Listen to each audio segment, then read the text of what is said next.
The World Adventurers Club welcomes you once again. At this meeting, we find its members urging a bronzed young explorer, Robert Irving, to relate his experiences during a recent trip to Australia. He doesn't seem overly willing, but his comrades will not be denied. Let us join them. Oh, come. Be a good fellow. We know that you spent your honeymoon in Australia, Bob, but surely you must have had a strange experience during your trip. Love and adventure generally travel hand in hand. Oh, I don't deny that there was a lot of excitement on this last trip, but I wonder if you will accept my tale in the good faith with which I tell it. Why, of course. Certainly. Let's have the story, Bob. By all means. Australia means kangaroos to most people, but geologists say that it's one of the oldest regions above water. Now, think what that means. That's right, gentlemen. Many believe that it is the cradle of the human race. And this seems logical when one goes into Centralia and views the Dead Heart, as the sandy wastes of Central Australia are called. What strange tales that country could tell. Why, I hope you didn't spend your honeymoon there. Yeah, but I did. Elsie is such a wonderful sport about such things. She insisted that we combine business and pleasure, and our honeymoon was spent in the wilds of Centralia, some 150 miles from the Peterman Ranges. Good Lord, man, what a place to take a woman. You don't know Elsie. The thing that had brought us there was an ancient grave at the foot of a somber bluff that towered 3,000 feet above us. We established our camp there, and Pirando and I went to examine the grave while Elsie rested from the long trip. Pirando? Who was that? My partner and guide. Mixed blood ran in his veins. Oh, a half-breed, eh? And while I never completely trusted him, he certainly was the man for the job. I noticed that Elsie was never at ease in his presence, but I attributed her distaste to the livid scar that twisted his face into a rather terrible smile. I hardly blame your wife for avoiding him. Well, Elsie's nervousness grew during the time we spent there. And one hot night when the stars hung in the purple Centralian skies like electric lights, she crept into my arms, trembling like a child. I laughed at her fears. A native boy was humming some happy little chant nearby, and it all seemed very romantic to me. Then Pirando suddenly loomed before us, blotting out a particularly brilliant star I had pointed out to my wife.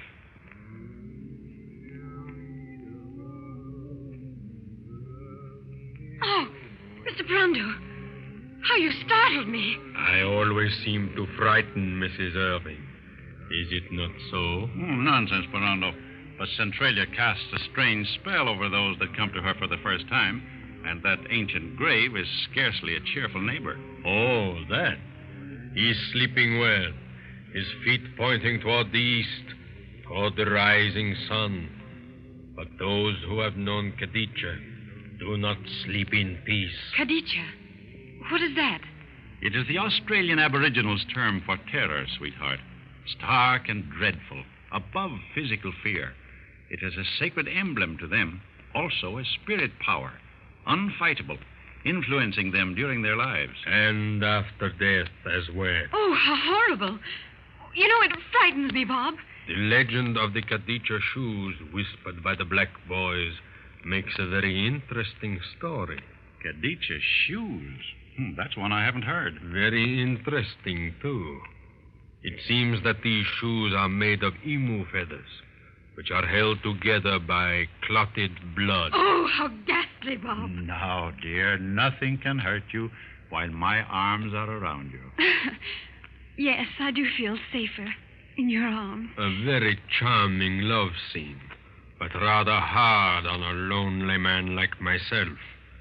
However, to continue with the Kaditcha shoes, they are so made that their imprint gives no indication as to whether their wearer was coming or going. Therefore, it is impossible to track him. Well, who wants to track such a creature? Those whom the tracks circle. What do you mean? If the tracks of the Kaditcha are found around the camp, that tribe is doomed, and their death is not a pleasant one.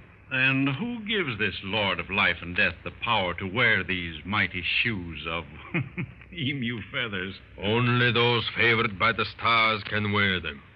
Some stars are believed to be the ancestors of the natives. And if a certain man is favored, the spirits of the dead give him tremendous power over his fellows.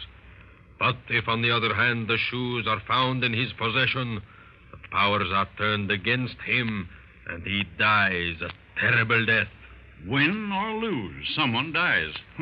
Looks like the stars aren't taking any chances. It is not good to scoff at the stars. Oh, great Scott, Ferrando, you don't believe in that nonsense, do you? Oh, Bob. Why are they beating that drum? Darned if I know.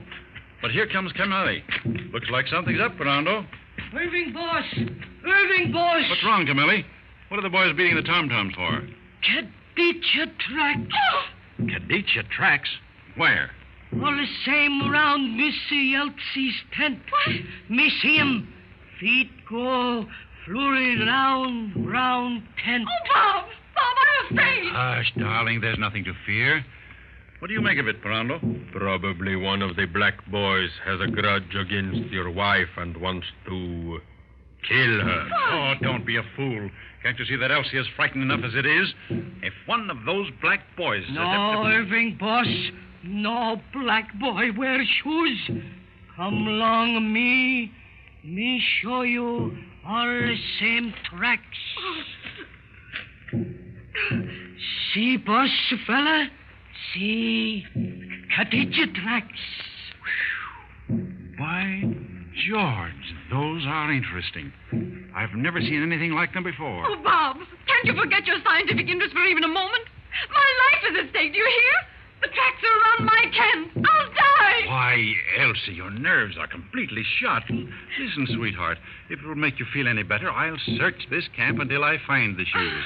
They must be here. You will never find them, Irving. However, if you want to search the boys, I'll line them up for you. No good search along a black boy for shoes. Why not, Camille? Do you know where they are? Stars tell me look along a Parando's tent. Same blurry bad fella. Look along blankets. What? Miranda wearing the Kaditcha shoes? Why, you're crazy, Camille. Why would he want to frighten Elsie like that? Oh, because he hates me. He hates me. I haven't told you this before, Bob, because I knew what this trip meant to you at the museum. But I can't stand it any longer. I can't. Elsie, my dear. Why should Pirando hate you? He made advances to me right after we started on this trip. Said that he'd make the expedition a failure and ruin you with your museum if I didn't let him do as he wished. He's been watching me ever since. Smiling. Always smiling. Oh, I'm afraid.